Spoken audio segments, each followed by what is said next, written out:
What I want to talk about today is actually a study that started in 2008 through the Department of Development, working with the Voinovich Center.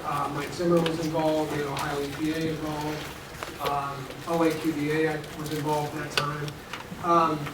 And the directive of this, and then it carried on into part of this grant that's associated with this, with the federal EPA too. And it was really to take a look at forward thinking about what is the impact of climate change on Ohio's economy. So there was many parts to this grant, looking at the economic impacts, looking at what the legislative would come down, how we might have to deal with that. But as part of that, what I want to talk about today is where does Ohio sit on greenhouse gas emissions? And now this is the total greenhouse gas emissions, so everything that leads to including methane, CFCs, and CO2.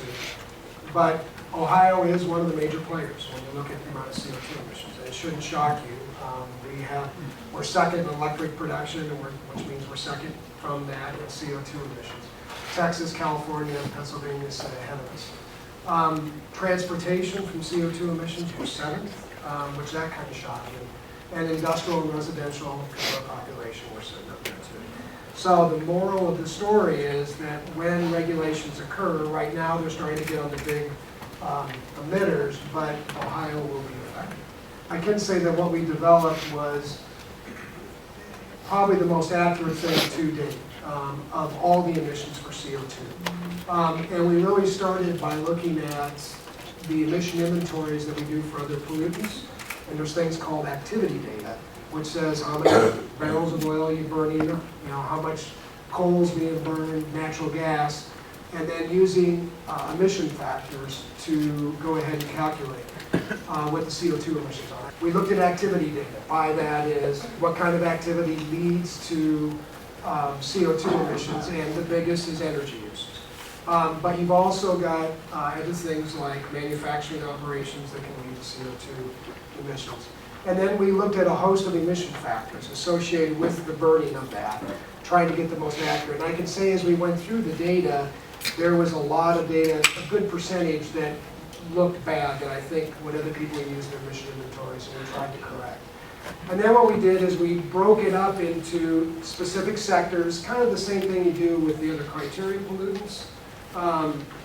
And we organized it into point sources, and those would just be the big things that have got a stack.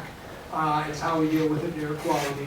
And then the lower level sources, these are the ones, so the point sources we actually can give a lat longitude and a point to. The area sources are more things that are aggregated because they're small. So residential areas, commercial areas, buildings and stuff that may have a boiler producing heat, anything, and then agricultural livestock. And these are reported more on a county-wide basis. So just taking a look. And then finally what we did was we actually ran a mobile model. So transportation is a big impact of the total CO2. So what we did is we ran the latest version of the mobile model that is used in air quality modeling, but pulled out the CO2 data so we can get an impact of automobiles right now. And by the way, right now EPA is not looking at that, they're looking at this. So the people that are recording, and I'll mention that, anything above 25,000 tons. So looking at the breakup, again went back, Ohio ranks 4th in the nation.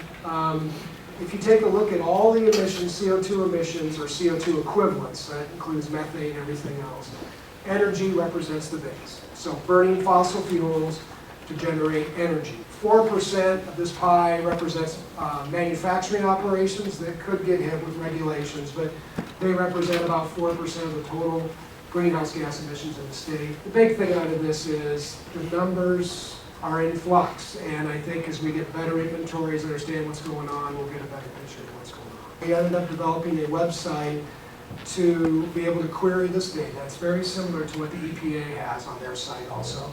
So you can go ahead and you can query the data, and this one's just showing, this one was on industry production, so you can go ahead and select the type of process, facility, county. You can select all of the CO2 equivalents or look at the individual greenhouse gases, and then the sliding scale, I can limit the range based on the point source, how big it is, or all of it. So if I just want to look at the larger sources, I can do that. This is looking historically how Ohio has produced CO2 emissions. So I've got the red is electric power, right here is transportation, industrials down here, so they stack up to be the total. The things you're noticing here is a pretty flat line, which is pretty amazing. Even, when you look at transportation, I guess this is the whole state. For air quality, they always predict a 3% or 2% growth in emissions from transportation, and there is a growth through these years, but it's pretty flat line. And after 2008, gas prices went up, you actually saw the emissions go down because of the amount of traffic. The other thing, kind of give you a feeling, I just wanted to show you, these are individual plants, power plants, the big ones. And I pointed out just some of these. Again, this is historical, just seeing flatline trends. I guess that's it. I was kind of amazed. I thought our power production was going up because we just don't produce power for ourselves. We put it out in the grid. This isn't just because of natural gas, but we're starting to see changeover. You've heard it. I mean, the boilers are now going to natural gas, closing down some of the old units, and there's the mercury rule coming in.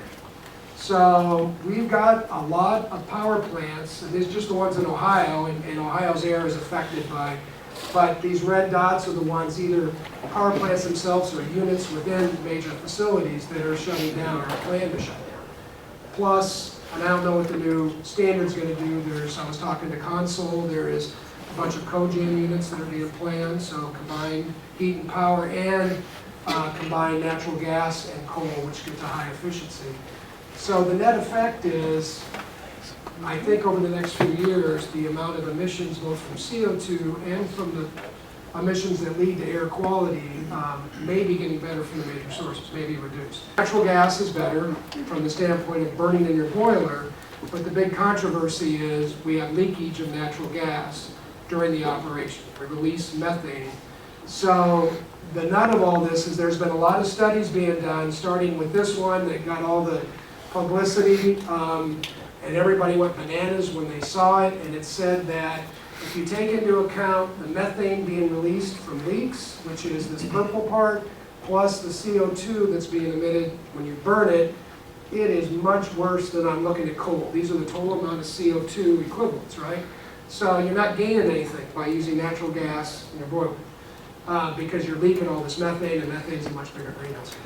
Well, that study came out, and then right away from the same college, Cornell, another study came out, and they said, oh my God, they used really bad emission numbers. I mean, these leakage rates, there's no way that's happening. Maybe a few of the facilities, they did, and then plus how they did the calculation with this 20-year, 100-year, I won't go into that. But here was the Howler study, and this study came up and said, it's a lot better than that. And that's looking at coal. So when you look at the net effect of natural gas, we're below it. So it's good to burn natural gas even with the leakage based on these are all back of the envelope estimates, by the way.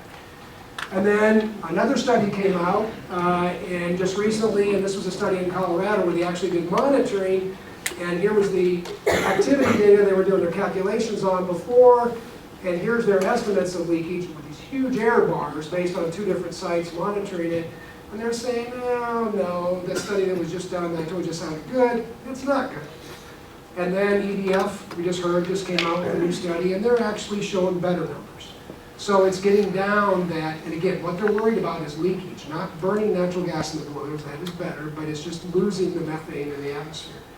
And we had this discussion, the other thing, the number is about 3%. If they can keep the leakage rates down to about 3%, then natural gas is equivalent to coal. If they can get below that, it's much better.